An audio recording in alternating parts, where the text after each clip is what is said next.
ano kaya latest dahil may magdamag pa ngayon eh. Oo. Kausapin natin si Major General Anthony Abirin, ang pinuno ng NCRPO.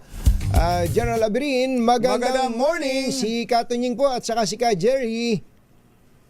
Magandang umaga ka Jerry at saka ka Tunying at sa lahat po ng kasama kong sumusubaybay at nanonood po sa inyo. Yes, sir. Ano pong latest sa Safer Cities Initiative so far, sir?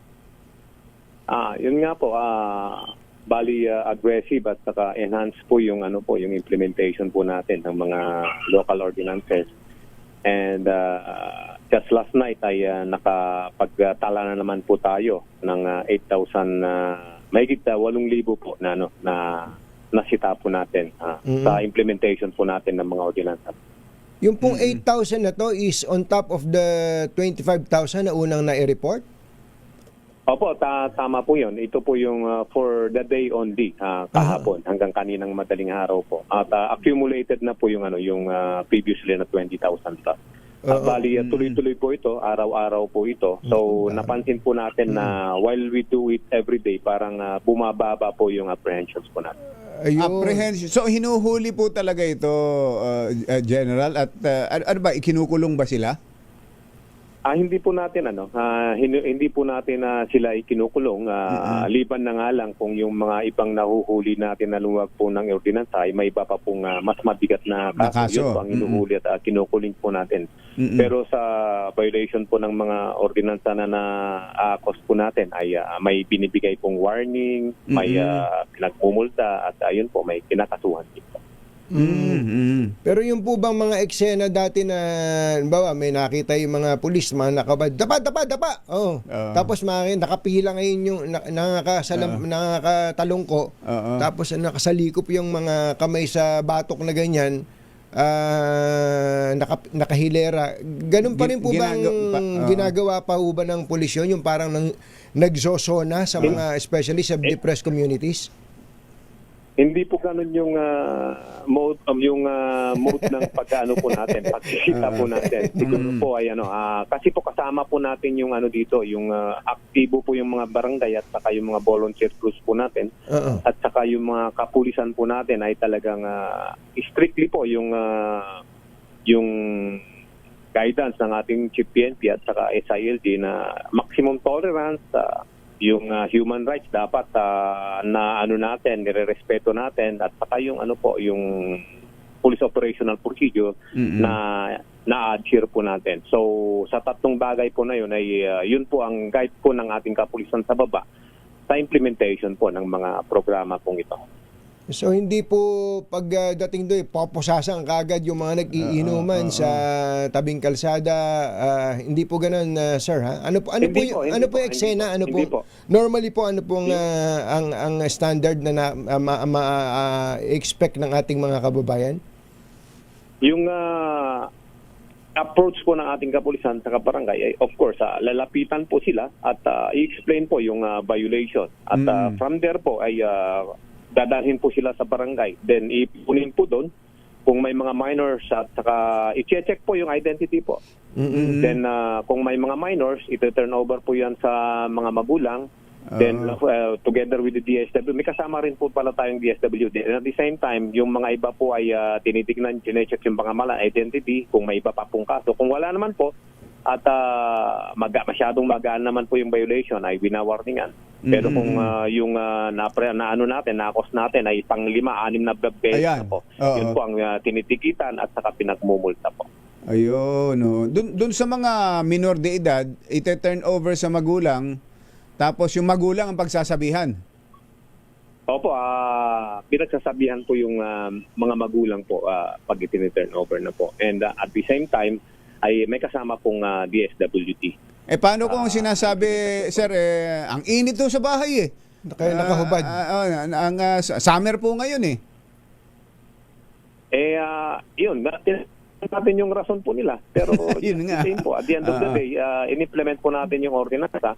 Makikita naman po natin Yung mga iba po, yun nga, kagaya ng sinabi ko po kanina ay winawarningan lang po natin yung mga ganitong kagaan na, na violations po. Ito palang activities na to, General, ay maganda rin sa crime prevention talaga. No? Kapag nakikita lagi yung pulis, barangay, magkakasamang umiikot dyan, ewan ko lang kung meron pang mangangahas na mang-hold up dyan, mag-pickpocket dyan, kung Nakakalat lahat. Yung police visibility, ano?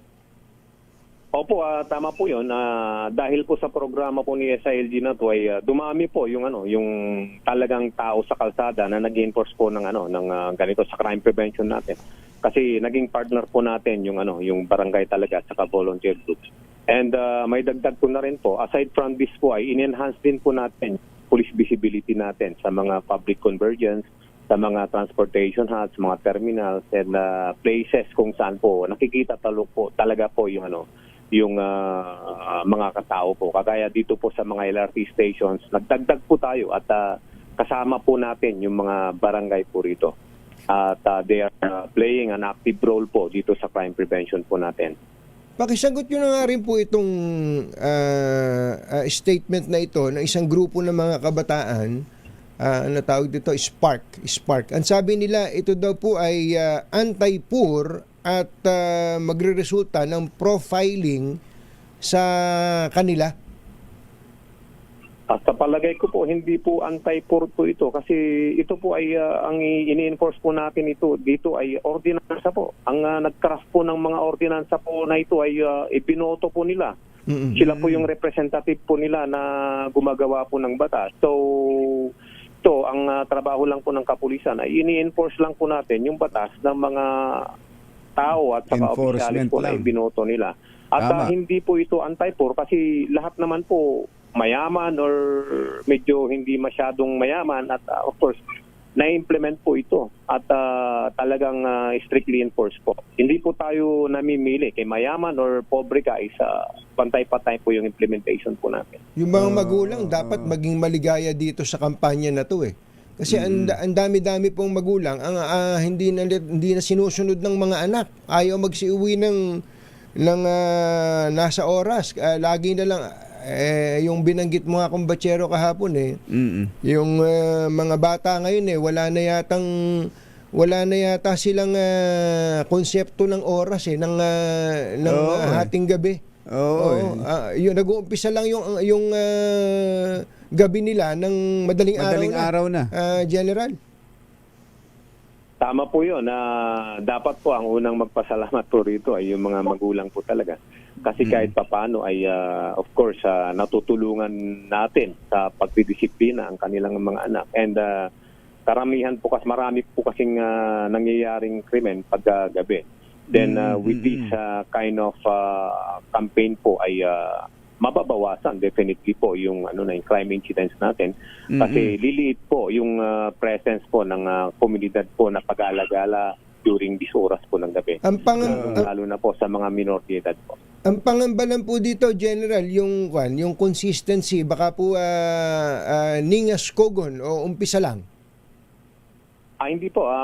Tuloy-tuloy po ito at pwede nyo po namomonitor po naman ng ating mga kasama sa media yung implementation po nito. Kasi tuwing gabi po ay talaga pong may operation po natin. At araw-araw po, may mga night and day duties naman po tayo at tuloy-tuloy po yung programa natin. May nag-message sa atin dito, General, dapat gawing nationwide yan. Kagabi lang, napagtripan yung tropa ko sa Bicol. Biglang sinuntok ng mga grupo. Hindi, NCRPO lang po ito, si General. Bali, dito, sinimulan lang po dito sa Metro Manila pero ang talagang intention po ng ating SILD at ang ating Chief PNP ay nationwide po ito po. Sinimulan. Kami lang po ang nagpangunan nag-implement po nito. Parang pilot. Lalo na sa mga major cities siguro, yung mga kumbaga yung mga lugar na may nightlife na tinatawag. Sobrang Sobrang Lahat importante po po ng ito. highly urbanized po, highly Ayun, urbanized city oo. po, susunod na po sila. General, yung sasabihin ko sana, yung bang bilang magulang, ano, yung anak mo nasa labas, galing sa school, babae, uuwi, safe yung dadaanan niya kahit iskinita man, maliwanag, walang nagiinuman sa kalye, walang manghaharas sa kanya, walang mambabastos sa kanya. Hindi ba panatag ang loob ng bata, panatag din ang loob ng magulang? Yun ang gusto nating maging klase ng community natin, general eh. Tama po 'yun. Mas panatag na dapat talaga yung yung mga nararamdaman ngayon ng ating mga kasama nating mga magulang diyan, kasi with this kind of program ay magkakaroon po tayo ng safer community.